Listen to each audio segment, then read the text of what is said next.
Boa tarde! Estamos começando o seu jornal semanal, o Global News. É aqui que você fica sabendo das notícias mais impactantes de Poções e região, além da Bahia e do mundo. Olha o que vamos falar hoje. Poções está desenvolvendo um aguardente derivada do umbu. Avião canadense bate em carro do bombeiro. Polícia pernambucana prende um motorista de Bom Jesus com carga de droga no caminhão. Ruas esburacadas em Poções. De quem é a responsabilidade? Tudo isso e muito mais você confere agora no Jornal Global News.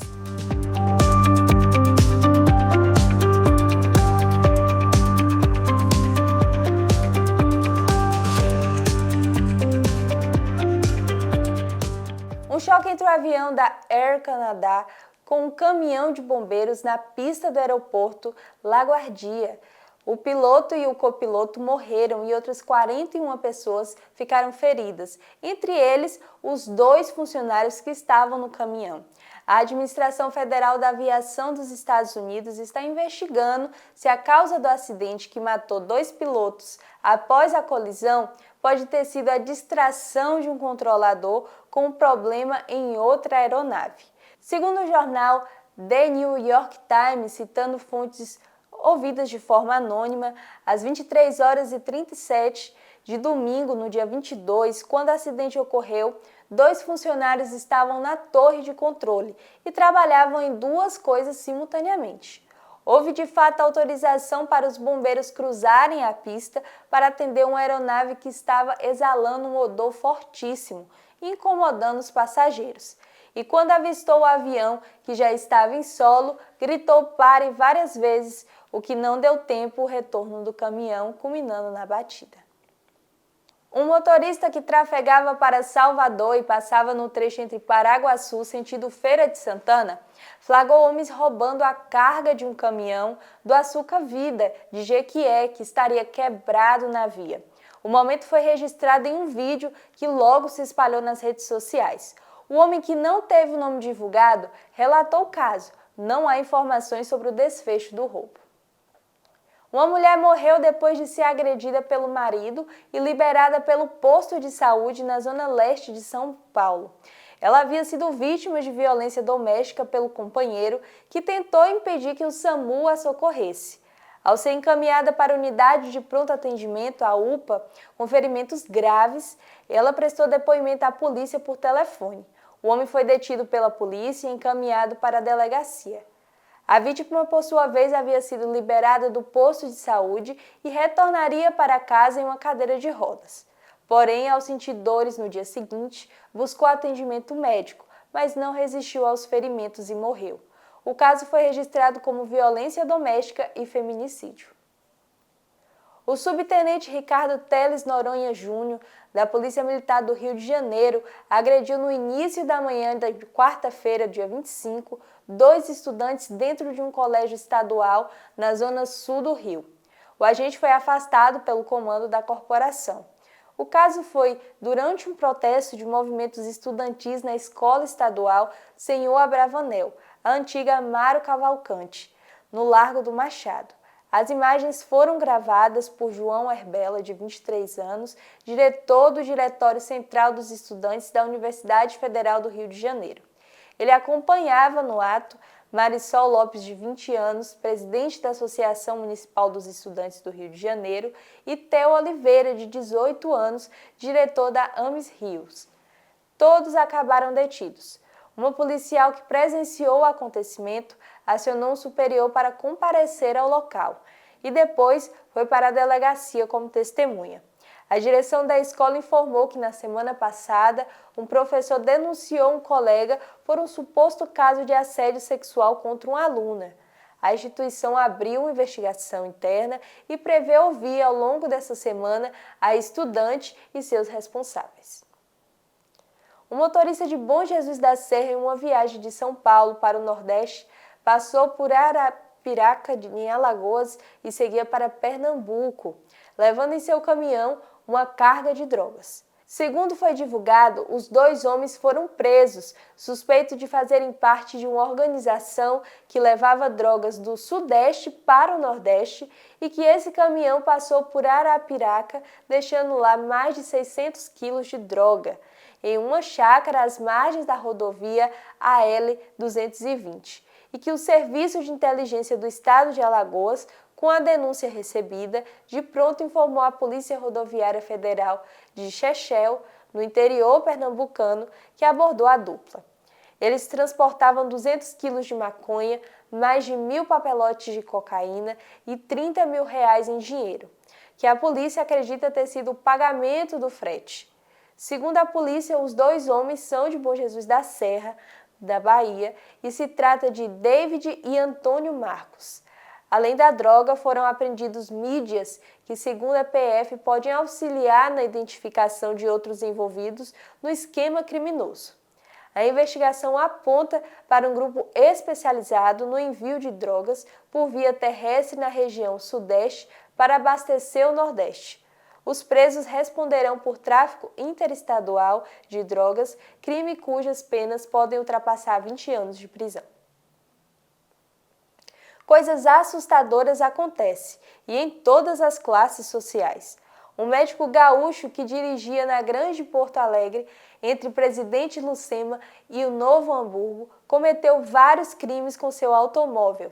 Ao todo, foram 8 pessoas atropeladas e ainda jogou o carro contra a casa do seu irmão e tentou matá-lo com um pedaço de pau. O irmão só escapou porque fugiu pela janela. Abre aspas, ele jogou o carro sobre a casa do irmão e invadiu um imóvel com um pedaço de pau para espancar o irmão, com a intenção de matá-lo. O irmão somente não foi morto porque conseguiu fugir por uma das janelas da casa, fecha aspas, relata o delegado Fábio Mota Lopes. Um rapaz saiu de Santa Catarina, viajou 670 quilômetros na companhia de um comparsa para matar seu próprio avô no Paraná. O homem foi morto a tiros dentro do próprio bar. Um crime com forte repercussão no oeste do Paraná terminou com a prisão dos 2 jovens suspeitos de latrocínio. O neto, um jovem de 18 anos que foi acusado do crime. A vítima era o seu Slivinski, de 66 anos, que sofreu um assalto simulado na cidade de Ubiratã, Paraná. A dupla foi detida poucas horas após o crime na BR-277 em Cascavel. Com eles, a polícia encontrou cerca de 184 gramas de ouro e a arma utilizada no homicídio. As joias, segundo a investigação, pertenciam à vítima. O local estava aberto no momento da ação, mas não havia clientes. De acordo com as autoridades, os suspeitos invadiram o estabelecimento e efetuaram os disparos. Imagens da câmera de segurança foram essenciais para esclarecer o caso. Durante o interrogatório, o jovem confessou o envolvimento e afirmou que saiu de Joinville, em Santa Catarina, acompanhado de um amigo com o objetivo de cometer o roubo. O plano era levar joias como correntes, pulseiras e anéis para revenda. O segundo suspeito teria recebido R$4 mil para participar da ação. Por descumprir uma medida protetiva contra a ex-companheira, um homem de 32 anos foi preso na cidade de Jequié. O mandato foi cumprido na quinta-feira, dia 26, pela Polícia Civil por meio da Delegacia Especializada de Atendimento à Mulher. A medida fixada pelo juiz da comarca previu o impedimento do homem de se aproximar da vítima e da residência da mulher, exigências que não foram cumpridas. E após o novo registro dos fatos, a autoridade policial representou pela prisão preventiva. O suspeito foi localizado após diligências das equipes do Serviço de Investigação que o conduziam à unidade policial. Ele foi encaminhado ao sistema prisional após a audiência de custódia e está à disposição do Poder Judiciário. Vamos em Valmizinho conhecer a cachaça de umbu, é rapidinho.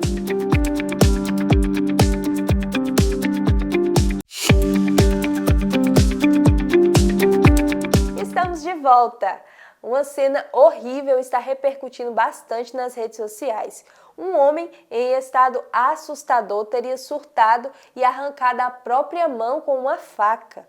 O triste fato aconteceu em uma feira livre na cidade de Itambé, distante de 120 quilômetros de Poções. São cenas chocantes e desesperadoras. A polícia e o SAMU, o Serviço Médico de Urgência, foram chamados e o homem foi levado para o hospital de Tapetinga. Esperamos que ele receba, o cuidado psicológico além do físico. A Polícia Civil da Bahia desarticulou, na última quarta-feira, dia 25, um esquema de furto de mercadorias na plataforma de comércio eletrônico Mercado Livre. A operação, conduzida pelo DEC, resultou na prisão de um motorista de 38 anos em Feira de Santana. O suspeito foi interceptado no momento em que estacionava para descarregar em um centro de distribuição. Durante a inspeção, foi constatado que o lacre de segurança da carga havia sido violado, com indícios de manipulação, gerando o prejuízo estimado em cerca de R$50 mil. Depois do interrogado, o motorista indicou aos policiais o destino do material roubado.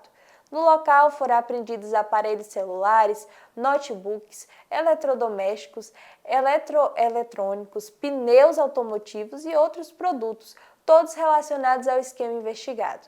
Também foram encontrados um revólver calibre 32, um carregador de pistola calibre 9mm, documentos e veículos com sinais de adulteração, entre eles 3 motocicletas e um automóvel. Esquema: o flagrante revelou como funcionava a ação para desvios dos produtos. De acordo com o relato do investigado, o motorista realizava paradas estratégicas em postos de combustível previamente combinados com o grupo. Durante a parada, parte do carregamento era transferida para outros integrantes da quadrilha. Um grave acidente entre 2 veículos aconteceu na noite da última sexta-feira, matando 5 rapazes que ocupavam um dos veículos. No segundo carro, envolvido na colisão, estavam Gleidson Azevedo, vereador de Juazeiro, e seu pai. Ambos foram encaminhados para os hospitais da região. O fato ocorreu na BR-324, entre os municípios de Nova Fátima e Gavião. A Prefeitura de Nova Fátima decretou luto de 3 dias. A estrada que liga os municípios de Poções, Nova Canaã e Iguaí esteve totalmente interditada na terça-feira, dia 24, nas proximidades do distrito de Morrinhos. De acordo com informações, um caminhão betoneira seguia sentido Nova Canaã, com a carga de concreto, saiu da pista e ficou atravessado, bloqueando completamente a via. Com o impacto, o veículo acabou obstruindo os 2 sentidos da rodovia, impedindo a passagem de outros veículos. Equipes responsáveis já estavam no local, realizando os trabalhos de remoção do caminhão e liberação da pista. Um outro caminhão betoneira veio para rebocar e desobstruir as pistas. Ninguém ficou ferido. Moradores do condomínio solar de Brasília 2, no Distrito Federal, manifestaram insatisfação com o retorno do ex-presidente Jair Bolsonaro, que foi condenado pelo Supremo Tribunal Federal a 27 anos e 3 meses de prisão por tentativa de golpe de Estado e outros 5 crimes. A autorização para o cumprimento de pena em prisão domiciliar foi concedida pelo ministro Alexandre de Moraes. Bolsonaro estava internado havia 14 dias no Hospital do Distrito Federal recebeu alta hospitalar na sexta-feira, dia 27, após permanecer e passou a utilizar a tornozeleira eletrônica. Em uma publicação, o morador comenta: acabou o nosso sossego. Outro comenta: vai ter carro de som e velho chorando em cima da bandeira como antes. Um caso para se pensar, hein? A cachaça é uma bebida alcoólica brasileira produzida pela destilação do caldo de cana-de-açúcar fermentado, com teor alcoólico de 38% a 48%. É um símbolo cultural com produção artesanal ou industrial. Pode ser consumida pura ou envelhecida, sendo base para caipirinha e possui diversos apelidos, como pinga, cana e caninha. É a bebida brasileira mais famosa em todo o mundo. Aqui em Poções, um grupo de sonhadores busca umbu, fruta brasileira predominante no sertão nordestino, sendo a Bahia o maior produtor da fruta. Pensando nisso, pesquisadores das universidades da UESB, UFBA, CETEP e UNEB estão empenhados em desenvolver alternativas para que o umbu se transforme em fonte de renda para a agricultura familiar. Com o processo de seleção natural, foi criado o chamado umbu gigante, que chega a pesar até 200 gramas. E para promover a expansão da cultura do umbu e incentivar o produtor, o professor Jânio Rocha e o biotecnólogo Casley, especializado em fermentações, iniciaram uma pesquisa para fazer um aguardente destilado à base de umbu. Acompanhe. Que projeto é esse? Olha, Inácio, a ideia nasceu há muito tempo. De uma amiga nossa que é da Alemanha, chamada Sabine Robra. Ela dizia que o umbu dá cachaça de boa qualidade e uma cachaça especial. E aí a gente vem pensando nisso há muito tempo. Eu faço parte de um grupo que mexe com essa questão da expansão da umbucultura na região, onde envolve o pessoal da UESB, da UFBA e da UNEB. E recentemente a gente fez algumas discussões e nós estamos fazendo um experimento. Eu e Djalma Casley. Se você chamar de Casley vai ficar melhor porque o nome é bonito. E aí Casley fez biotecnologia e com especialização na área de fermentação. E hoje nós estamos fazendo um experimento, né, de fazer aqui na região a primeira cachaça de umbu, para depois a gente fazer uma avaliação de qualidade, de todo o processo de... E por que umbu? Umbu porque é o seguinte, nós temos em grande quantidade, tá? A Bahia é o maior produtor de umbu do Brasil e do mundo. Então nós temos condições de dar várias alternativas, né, para o umbu e também porque a ideia é criar também uma questão, vamos dizer assim, uma condição econômica para o catingueiro, para o sertão. Que hoje, por exemplo, você está mexendo com um umbu gigante, que é a ideia de criar um umbu de mesa. E o umbu normal, natural, hoje já fazem geleia, fazem doces de umbu, né, faz as compotas, enfim. Você tem um monte de alternativas já. E nós estamos querendo criar mais uma, que seria uma bebida, né, especial para ir para a mesa também. E para degustação nos grandes restaurantes. É o grande sonho da gente fazer ele o nosso uísque de primeira da Caatinga, entendeu? E você acha que a gente tem umbu suficiente para manter um produto desse o ano inteiro? Tem sim. Sabe por quê? A nossa cultura, inclusive, não é aproveitar umbu, deixa cair. O umbu nosso na Caatinga, a maior parte cai, porque fica lá para a cabra comer, né, para outros bichos silvestres, enfim. E a ideia é aproveitar esse produto e criar renda, entendeu? E criar renda. E nós estamos torcendo agora para fazer um trabalho junto com o governo do estado, tá, para fazer e o governo federal, juntar os dois, ver se a gente faz um grande programa de umbucultura da Bahia, apoiado, já falei, pelas universidades, a UFBA, a UESB e a UNEB, onde tem o campo das ciências, já com pesquisas avançadas, em vários setores da umbucultura. Tá? Você acha que a região produz quanto de umbu por ano? Vamos fazer um umbu gigante. Rapaz, um umbu gigante nós estamos no início, e a produção esse ano já foi muito boa, foi expressiva. Né?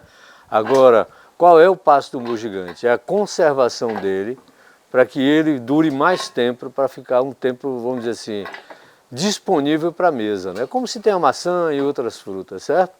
E isso hoje a pesquisa está avançando também dentro da UFBA. Ô Casley, e você? Qual é a sua especialidade e por que entrou nesse negócio da produção de cachaça através do umbu? Minha especialidade é na área de bebidas fermentadas. Eu sou biotecnologista pela UFBA de Vitória da Conquista. Fui convidado por Jânio a participar do desenvolvimento desse projeto, um fermentado de umbu para virar uma cachaça. Um projeto que é uma ideia que já se assemelhava a parte de coisas que já desenvolvia. Já tenho algumas pesquisas em torno de cerveja, em torno de vinho, com frutas da região da Caatinga. E quando fui convidado foi incrível, até pelo potencial que o umbu tem. Como não é cana, então tá ótimo. Foi ótimo ali, a fermentação correu bem. O resultado, a gente vai destilar, vamos ver como é que vai ficar, mas eu estou bastante esperançoso. Eu acho que vai ser bem interessante. Ficou bem seco, conseguiu puxar bem a acidez, está com muito sabor de umbu maduro. Jânio Rocha, isso aqui é um laboratório experimental, correto? Correto. E há quanto tempo você vai ter uma avaliação de que isso poderá ser expandido e se produzido em larga escala? Inácio, nós estamos começando. Você vê que o nosso alambique ainda é um alambique experimental, um alambique de 10 litros apenas, certo? E fizemos a fermentação aqui. Depois, se você quiser, eu passo até um videozinho para você ver o bicho borbulhando, né? A ideia é, se ela der certo e der uma qualidade bacana e tal, aí nós vamos estimular outros produtores a fazer também, né, a cachaça do umbu e espalhar isso para o Brasil, pô. Quer dizer que esse projeto não é um projeto que só você quer produzir, quer levar para os produtores. Queremos expandir, sim, lógico. Eu acho que é uma fonte de renda extraordinária para a Bahia, que produz mais de 80% do umbu do Brasil, né? Um acidente envolvendo pelo menos 3 carretas foi registrado na tarde de sexta-feira, no trecho da rodovia que liga os municípios de Vitória da Conquista a Planalto. Até o fechamento dessa matéria, não havia confirmação sobre a gravidade do acidente, nem sobre o número de pessoas envolvidas ou possíveis feridos. As equipes de socorro e autoridades competentes devem atuar na ocorrência para apurar as circunstâncias e prestar atendimento caso necessário. O trânsito apresentou lentidão no local devido à situação. A qualquer momento, novas informações poderão ser divulgadas conforme o andamento da ocorrência. Mas aqui foi o fechamento dessa matéria. Vamos aos comerciais e voltamos rapidinho.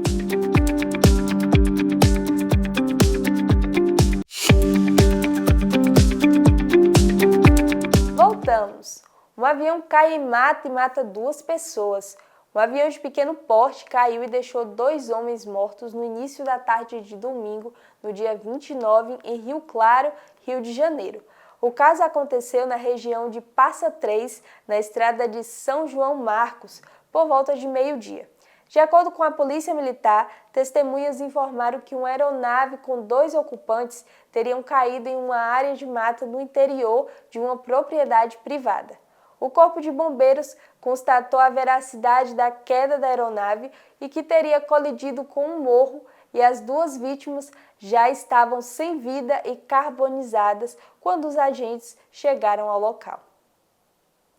O consumo de peixes no Brasil pretende registrar um aumento de 30% durante essa semana, que é conhecida como a Semana Santa, segundo estimativas da Associação Brasileira da Piscicultura e do setor de varejo.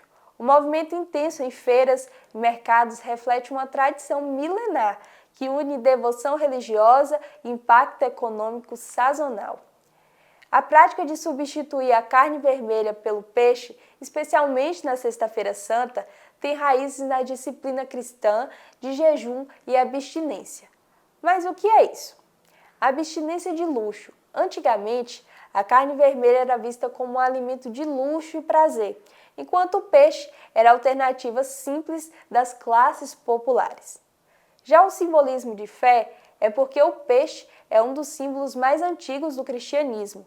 A palavra grega para peixe, istos, servia para acróstico para Jesus Cristo, Filho de Deus, o Salvador. E por fim, o respeito ao sacrifício. O gesto é realizado em sinal de penitência e respeito ao sacrifício de Jesus na cruz. As situações das ruas de Poções têm causado diversos prejuízos à população. As reclamações são muitas, desde as ruas esburacadas, sem manutenção, cheias de mato, sem o cuidado durante o período de chuvas, que causa alagamento e abre crateras. Foi assim que um carro acabou caindo numa valeta no bairro Alto da Vitória, o que gerou diversos tumultos e revolta, por ser um problema conhecido da Prefeitura e da Câmara de Vereadores, e passa anos, muda o Legislativo e nenhuma providência é tomada. Em uma reportagem do BATV da TV Sudoeste, na quarta-feira, dia 25, foi registrado um fenômeno na zona rural de Piripá, no centro-sul baiano. Um raio matou 16 cabeças de gados em uma propriedade, gerando uma situação triste e um desastre econômico para o produtor. Segundo a assessoria de comunicação da Prefeitura Municipal de Piripá, uma forte chuva caiu no último sábado, dia 21, acompanhada de ventos fortes, raios e trovões. Quando os funcionários chegaram na fazenda, no domingo, dia 22, encontraram os animais sem vida. O rebanho estava reunido próximo a uma árvore no momento em que a descarga elétrica atingiu, provocando a morte instantânea e simultânea de todos os animais. Os animais seguiram para o sepultamento na própria fazenda com auxílio de uma máquina que abriu uma vala para o aterro. Aqui pertinho, um carro foi arrastado pela correnteza. O fato aconteceu em Mirante e mobilizou os moradores. O acontecimento foi por conta da forte correnteza de um rio na comunidade de Cágados, zona rural de Mirante, na tarde de terça-feira, dia 24. De acordo com informações de moradores, o motorista não percebeu a rápida elevação do nível da água e acabou sendo surpreendido pela força da correnteza que levou o veículo. Apesar do susto, tudo no final foi resolvido da melhor maneira. O carro foi retirado do local e no momento em que aconteceu o fato, não havia ninguém dentro dele. O carro foi retirado com auxílio de uma máquina da prefeitura após a mobilização da comunidade. A minissérie brasileira Emergência Radioativa, da plataforma de streaming Netflix, que narra o caso real envolvendo o Césio 137 em Goiânia, que aconteceu em 1987, está no top 10 global da plataforma como uma das séries mais assistidas do mundo, incluindo 23 países da América, Europa e África. Filmada em Santo André, na Grande ABC, e na capital paulista. A produção, que retrata o maior desastre radiológico fora de uma usina nuclear, estreou no último dia 18 de março e chegou à posição do top 3 global. Dirigida por Fernando Coimbra e protagonizado pelo ator Johnny Massaro, de 34 anos, Emergência Radioativa conta a história do caso envolvendo o Césio 137. Uma máquina de radioterapia que foi aberta em um ferro velho, espalhando o material radioativo pela cidade de Goiânia. A partir disso, inicia-se uma corrida contra o tempo para rastrear a contaminação e salvar as vítimas, entre elas uma família inteira atingida. Oficialmente, 4 pessoas morreram nos dias seguintes à exposição do Césio. De acordo com a Associação das Vítimas do Césio 137, ao menos 107 pessoas morreram nos anos seguintes em decorrência de problemas relacionados à radiação e cerca de 1.600 foram afetadas diretamente pelo caso. Uma série como essa vale a pena ser assistida, hein? Até para relembrar o quanto foi grave esse desastre. 3 obras de arte avaliadas em milhões de euros foram roubadas da Fundação Magnani Rocca, um museu localizado na província de Parma, na Itália. Segundo o jornal italiano Corriere della Sera, a quadrilha roubou as seguintes obras: Os Peixes, de Pierre Auguste Renoir, Odalisca em um Terraço, de Henri Matisse, e A Natureza Morta com Cerejas, de Paul Cézanne. De acordo com a agência France Press, 4 homens encapuzados invadiram o local na madrugada do dia 22 para o dia 23 e o roubo só foi revelado neste domingo, dia 29. A imprensa italiana apurou que as imagens das câmeras de monitoramento já estão sendo analisadas pela polícia, que tenta identificar os criminosos que realizaram a ação em menos de 3 minutos. Atualmente, gastos com pets não podem ser deduzidos no imposto de renda, pois a Receita Federal não os considera dependentes. Despesas como veterinário, ração ou vacinas são tratadas como consumo pessoal. No entanto, há um movimento no Congresso com um projeto como a PL 340/2023 que tenta permitir a dedução de gastos com saúde animal, com sugestão de teto de até R$3.000. Por enquanto, a única exceção são os animais usados como ferramenta de trabalho por profissionais autônomos. Essa é uma bela novidade, não é? O Irã afirmou nesse domingo, dia 29, que está pronto para reagir a um possível ataque terrestre dos Estados Unidos e acusou Washington de preparar uma ofensiva por terra, enquanto, ao mesmo tempo, fala em negociações. A declaração ocorre em meio a esforços diplomáticos de países da região que se reúnem no Paquistão para tentar encerrar o conflito que chega a um mês. A guerra começou em 28 de fevereiro, com o ataque dos Estados Unidos e de Israel contra o Irã, e rapidamente se espalhou pelo Oriente Médio. Ministros das Relações Exteriores de Paquistão, Arábia Saudita, Turquia e Egito se reuniram nesse domingo, dia 29, em Islamabad, para discutir formas de encerrar a guerra. Os países reunidos apresentam proposta aos Estados Unidos para reabrir o Estreito de Hormuz, responsável por cerca de 1/5 do transporte global de petróleo e gás natural. Entre as propostas discutidas estão a criação de um sistema de tarifas inspirado no modelo do Canal de Suez e a formação de um consórcio internacional para administrar o fluxo de petróleo pela rota. Vamos ver aí quais são os próximos capítulos dessa guerra, né?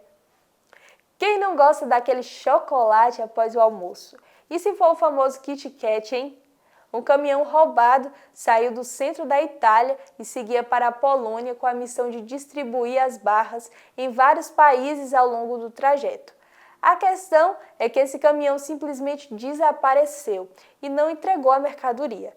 A empresa não informou onde a mercadoria desapareceu, mas indicou que o veículo e o seu conteúdo continuam desaparecidos. Também advertiu que as barras de chocolate roubadas podem entrar em canais de venda não oficiais nos mercados europeus. Foram cerca de 12 toneladas de barras roubadas na Europa e que foi levada justamente durante o transporte. O Jornal Global News fica por aqui. Agradecemos a Inácio, a Miqueias, por estar sempre aqui conosco e boa semana para você e sua família. Tchau!